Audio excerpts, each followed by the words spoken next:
Hello friends.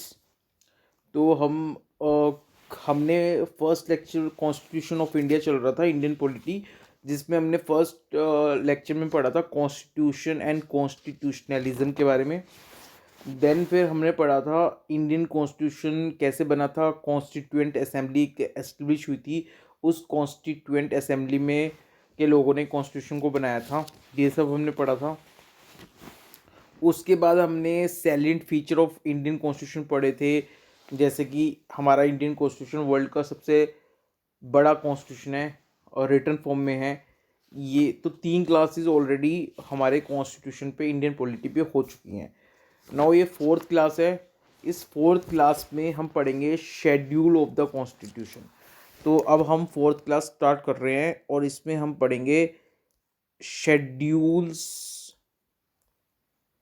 Of constitution. Schedule of constitution हम पढ़ेंगे, fourth class है हमारी। तो शेड्यूल ऑफ कॉन्स्टिट्यूशन में जब जब कॉन्स्टिट्यूशन बना था तब ओरिजिनली 8 शेड्यूल थे, ठीक है। लेकिन बाद में 4 शेड्यूल और ऐड हो गए, तो अब टोटल कॉन्स्टिट्यूशन में 12 शेड्यूल है। अब ये जो 12 शेड्यूल हैं, ये आपको इस क्लास में मैं बता रहा हूँ कि ये 12 शेड्यूल कौन कौन से हैं। छोटी सी क्लास रहेगी क्योंकि हमें आज की क्लास में सिर्फ शेड्यूल देखने हैं। और इस शेड्यूल में जो 9th शेड्यूल है वो बड़ा इंपॉर्टेंट शेड्यूल है, क्योंकि 9th शेड्यूल के बेस पे ही हमारा जो नेक्स्ट लेक्चर होगा वो 9th शेड्यूल से ही कुछ कनेक्टिविटी रखता है। जो हमारा नेक्स्ट लेक्चर होगा, और नेक्स्ट लेक्चर हमारा थोड़ा सा टेक्निकल होगा और इंटरेस्टिंग भी होगा। तो 9th शेड्यूल जब आए तो ध्यान रखना। नाउ हम 12 के 12 शेड्यूल डिस्कस कर लेते हैं, कौन कौन से शेड्यूल है कॉन्स्टिट्यूशन में। ओरिजिनली जब बना था तो कितने थे, 8 शेड्यूल थे। अभी 4 शेड्यूल बाद में ऐड हुए, तो कितने शेड्यूल हो गए, 12। नाउ वो वन बाय वन डिस्कस कर लेते हैं कौन कौन से शेड्यूल हैं। शेड्यूल 1। अब जो शेड्यूल 1 है, इसमें जितनी भी आपकी स्टेट्स है इंडिया में उनके नाम लिखे हैं, प्लस में जो भी यूनियन टेरिटरीज है उनके नाम लिखे हैं। तो अगर यूनियन टेरिटरी कितनी है आपके देश में, स्टेट कितनी है, ये देखना है तो कॉन्स्टिट्यूशन का शेड्यूल 1 देख लो। शेड्यूल 2 में जो सैलरी वगैरह बताई गई हैं कि प्रेसिडेंट साहब की, वाइस प्रेसिडेंट की, supreme court and high court के जजेस की, प्लस में जो स्पीकर होते हैं लोकसभा के स्पीकर,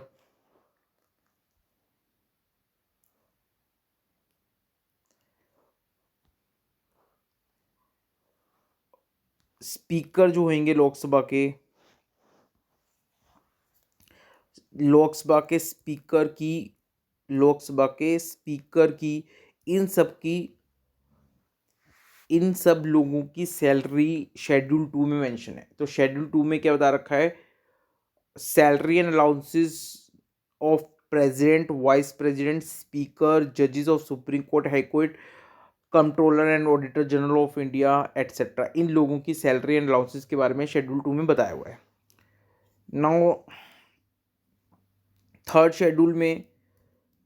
शेड्यूल में है, अब जो पब्लिक ऑफिस होता है, ठीक है, पब्लिक ऑफिस कोई भी है, तो बहुत सारे पब्लिक ऑफिस में क्या होता है कि जब आप ज्वाइन करते हो उससे उससे पहले आपको कुछ कसम ओथ खानी पड़ती है, कुछ अफर्मेशन देनी पड़ती है, ठीक है। तो यहाँ पे थर्ड शेड्यूल में बहुत सारी ओथ, कसम और अफर्मेशन के बारे में बताया है, जो डिफरेंट पब्लिक ऑफिस को ज्वाइन करने से पहले लोगों को वो ओथ खानी होती है, लेनी होती है। शेड्यूल 4। अब शेड्यूल 4 में क्या है कि आपको पता है पार्लियामेंट में एक, दो हाउसेज है, एक है राज्यसभा एंड लोकसभा। जो राज्यसभा है जिसको हम काउंसिल ऑफ स्टेट बोलते हैं, तो ये राज्यसभा में जितने भी लोग होते हैं वो different states plus union territory से चुन के आते हैं। तो जो राज्यसभा के लोग हैं वो कहाँ से चुन के आते हैं, डिफरेंट स्टेट से एंड यूनियन टेरिटरी से चुन के आते हैं, ठीक है। पार्लियामेंट, लोकसभा के भी वैसे लोग स्टेट से ही आते हैं चुन के, बट राज्यसभा की हम बात कर रहे हैं, तो राज्यसभा में जो एमपीज होते हैं वो different state and union territory से चुन के आते हैं। तो अब कितनी स्टेट से कितने मेंबर आएंगे राज्यसभा के, या कितनी यूनियन टेरिटरी से कितने मेंबर आएंगे राज्यसभा में, तो राज्यसभा की जो सीट है, यानी एक स्टेट में राज्यसभा की कितनी सीट है, यानी पर्टिकुलर राज्यसभा में जो मेंबर्स आने वाले एमपी, तो यूपी से कितने लोग आएंगे चुनकर, हरियाणा से चुनकर कितने लोग आएंगे, तो वो जो नंबर ऑफ सीट्स है डिफरेंट स्टेट के लिए और डिफरेंट यूनियन टेरिटरी के लिए जो सीट्स एलोकेटेड की गई हैं राज्यसभा की, वो शेड्यूल 4 में बताई गई है। Now schedule 5। अब शेड्यूल 5 में क्या है, तो शेड्यूल 5 में शेड्यूल एरिया जो है उनके बारे में बताया गया है। तो शेड्यूल एरियाज क्या होते हैं और उन शेड्यूल एरियाज का कैसे एडमिनिस्ट्रेशन होगा, कैसे कंट्रोल होगा, वो सब बताया गया है शेड्यूल 5 में। तो शेड्यूल 5 शेड्यूल एरियाज के बारे में बताता है। फिर है शेड्यूल 6। शेड्यूल 6 में ट्राइबल एरियाज़ के बारे में बताया गया है कि ट्राइबल एरियाज़ जो है असम के, tribal area of Meghalaya and tribal area of Mizoram. तो मेघालय, मिजोरम एंड आसाम का ट्राइबल एरिया के बारे में शेड्यूल 6 में। तो शेड्यूल 5 में शेड्यूल एरिया के बारे में है, शेड्यूल 6 में tribal area of Assam, Meghalaya and Mizoram के बारे में है। फिर शेड्यूल 7 में क्या दे रखा है, 3 लिस्ट दे रखी हैं। इन लिस्ट में फर्स्ट लिस्ट है यूनियन लिस्ट, सेकंड है स्टेट लिस्ट एंड थर्ड है कॉन्करेंट लिस्ट। यूनियन लिस्ट में जो मैटर्स मेंशन कर रखे हैं, इनके ऊपर सेंट्रल गवर्नमेंट को पावर है कानून बनाने की, यानी पार्लियामेंट को। स्टेट लिस्ट में जो मेंशन है मैटर, उसमें हर स्टेट अपनी अपनी स्टेट के लिए कानून बना सकती है। और जो कॉन्करेंट लिस्ट है उस पे जो मैटर है, उस पे सेंट्रल गवर्नमेंट और स्टेट गवर्नमेंट दोनों ही कानून बना सकते हैं, ठीक है। लेकिन जो स्टेट का जो कानून होगा वो सेंट्रल गवर्नमेंट के कानून को कॉन्ट्राडिक्ट नहीं करेगा, ये भी बात है। तो शेड्यूल 7 देख लिया आपने। अब शेड्यूल 8। अब शेड्यूल 8 में कुछ रीजनल लैंग्वेजेस दे रखी हैं, रीजनल लैंग्वेजेस। तो शेड्यूल 8 में 22 रीजनल लैंग्वेजेस दे रखी हैं जिनको कॉन्स्टिट्यूशन में रिकॉग्नाइज किया गया है। तो 22 ऐसी रीजनल लैंग्वेजेस है which are recognized by our constitution.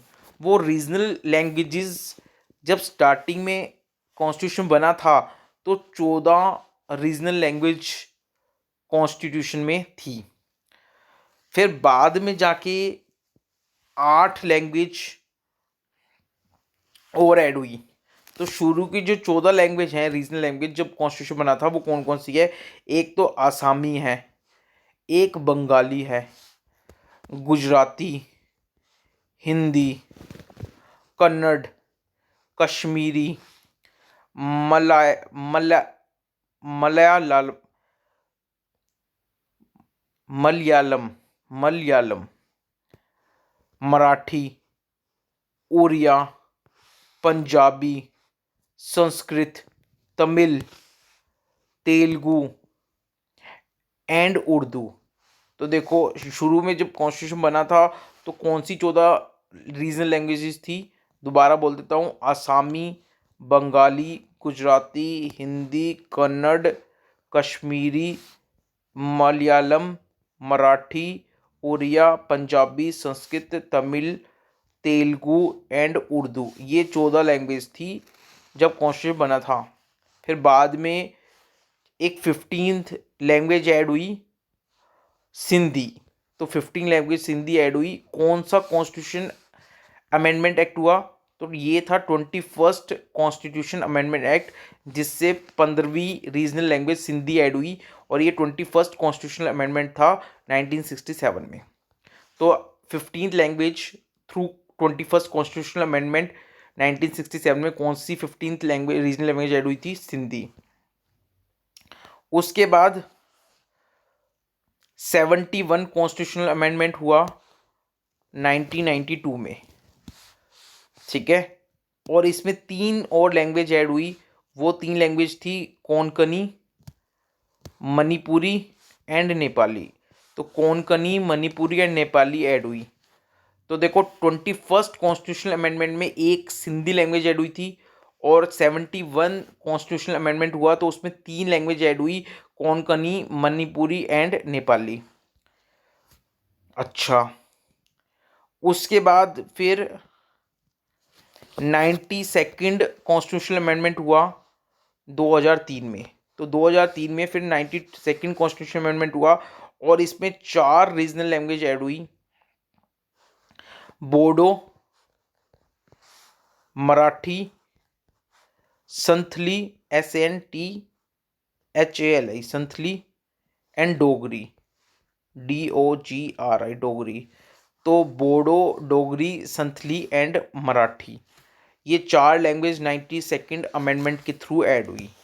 तो 21st अमेंडमेंट के थ्रू सिंधी ऐड हुई, 71 कॉन्स्टिट्यूशन अमेंडमेंट के through Konkani, Manipuri and Nepali add हुई, और 92nd अमेंडमेंट के थ्रू बोडो, मराठी, संथली एंड डोगरी, ये 4 अमेंडमेंट हुई 92nd अमेंडमेंट के अकॉर्डिंग।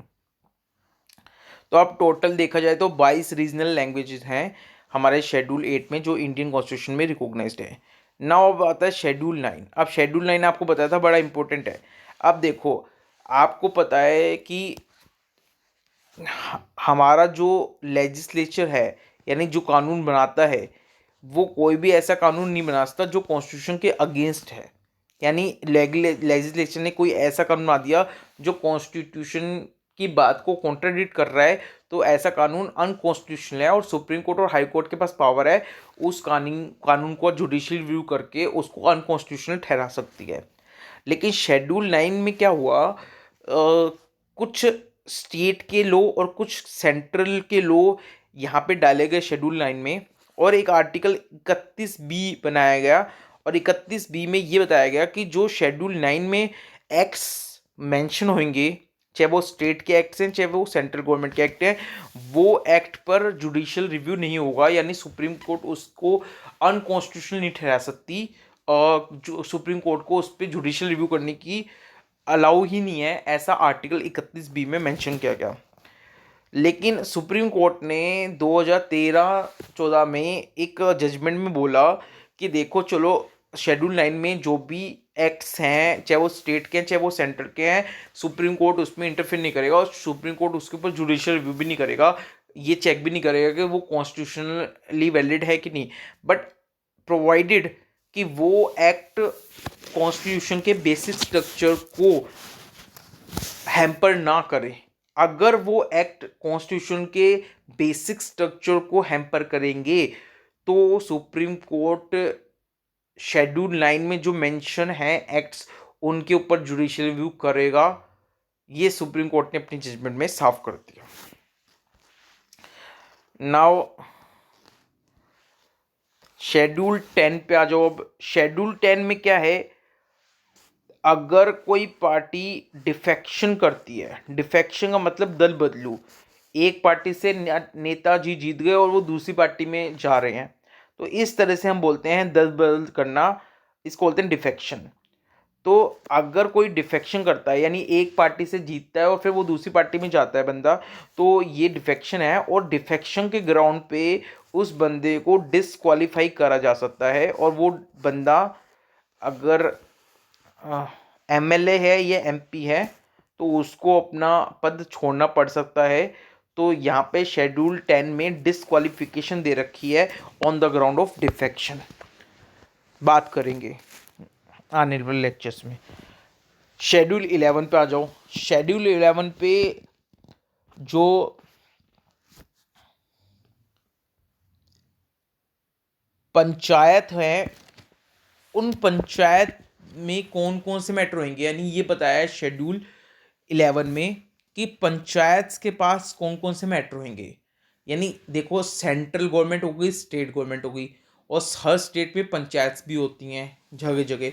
तो पंचायत के पास कौन कौन से मैटर होंगे, किस किस मैटर पे पंचायत काम करेगी, वो सब मैटर 11 शेड्यूल में दिए गए, और यहाँ पे 29 मैटर मेंशन है जो पंचायत के अंदर आते हैं। ये 11 शेड्यूल 73rd कॉन्स्टिट्यूशनल अमेंडमेंट से ऐड हुआ था, 11 शेड्यूल। और फिर है 12th शेड्यूल। जैसे पंचायत होती हैं ऐसे थोड़ी बड़े एरिया हैं तो वहाँ पे म्यूनसिपल कॉरपोरेशन होती है।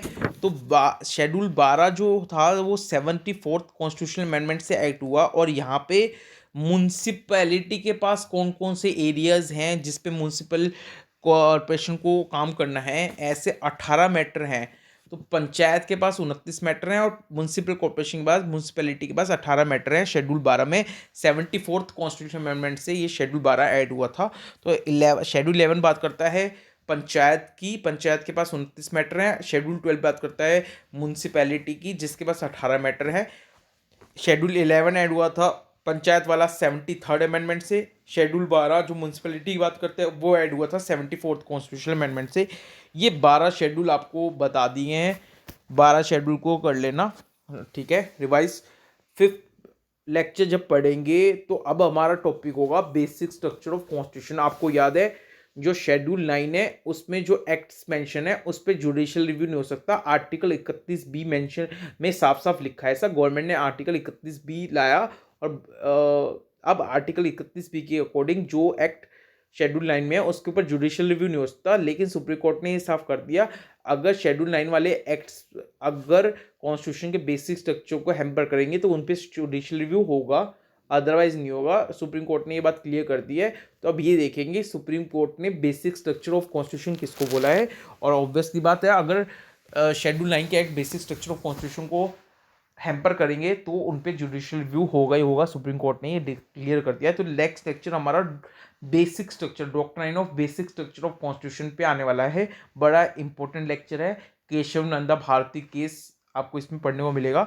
नेक्स्ट लेक्चर मिलते हैं फिफ्थ लेक्चर में। Thank you so much, bye bye, take care.